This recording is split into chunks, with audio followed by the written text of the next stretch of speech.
Friends welcome to my new video. आज हूँ day number 33।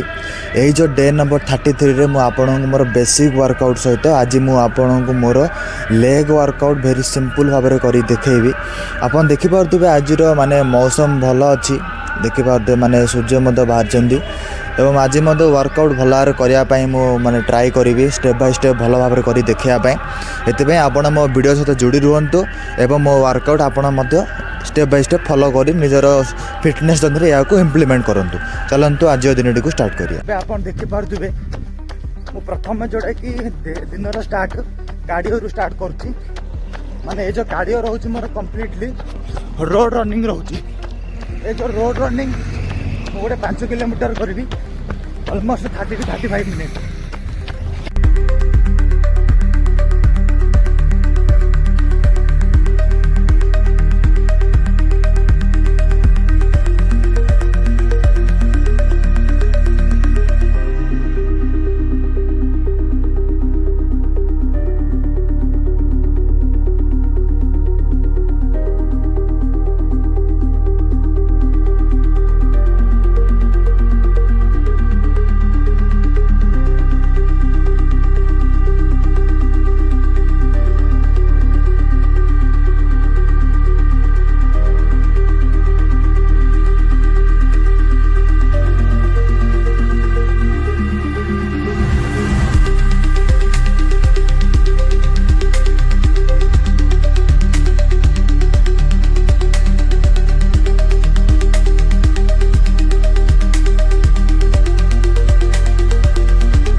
Complete करेछि। एबे मु आपन को मोर step by step basic workout plus मोर जो रहिबो लेग वर्कआउट एटा मु आपन को स्टेप बाय स्टेप करी देखेबी। जो जो एक्सरसाइज मु करिवि एटा आपन को मु स्क्रीन रे लिखि देबी एथिरे। एवं ए जो प्रत्येक एक्सरसाइज रहिबो मोर एटा 20 रु 15 रेपिटेशन रहिबो। एटा आपन देखंतु एवं निजर घरे या को प्रैक्टिस करी निजर फिटनेस जर्नी स्टार्ट करंतु।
फ्रेंड्स आई होप आपण को मोर आज वीडियो आपण को भल लगी आज वीडियो में आपण को मोर बेसिक वर्कआउट नहीं मोर लेग वर्कआउट पर्यटन भेरी सिंपल भाव में स्टेप बाय स्टेप कर देखी एवं आपण को कौन कौन एक्सरसाइज करा पड़ो से आपण को तले लिखिदे जदि आपण को मो वीडियो रे किसी भी भल लगी स्टार्टिंग रू एंडिंग पर्यंत ताले आपण मो वीडियो को लाइक करंतु एवं मो चैनल को आपण सब्सक्राइब करंतु। आज ये रोचे काली न्यू फ्रेश वीडियो देखा जय जगन्नाथ।